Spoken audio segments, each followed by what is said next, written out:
more efficiency equals less CO2, which we're trying to reach our CO2 emissions goals. Characteristics of efficiency would be less waste from each building, using environmentally friendly materials, and more energy efficiency. That way you can get the same amount done with less energy. Less energy is less CO2. This is what the future of UNC Charlotte will look like. There you see a football stadium in reference of all the new buildings. And the white line that's drawn in is the future blue line, which will run to and from downtown Charlotte. And the future buildings is the reason for this. You get more public transportation, save CO2.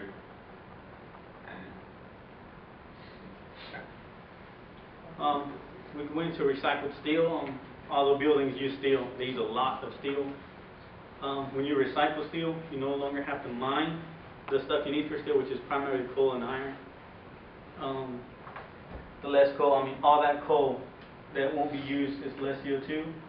And when you use recycled steel, you use about 74% less energy than when you use virgin ore, which is actually mining it and producing the steel blocks. And that 74% is 74% less CO2 from the energy usage.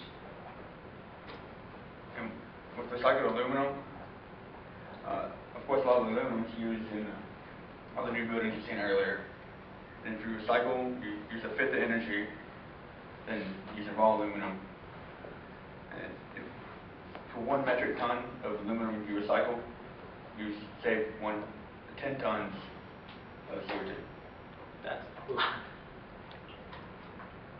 Better concrete. Every cubic meter of concrete that the UNC Charlotte uses has approximately 100 to 300 kilograms of CO2 in it. And the process of making that concrete also produces between 43 and 74% additional CO2.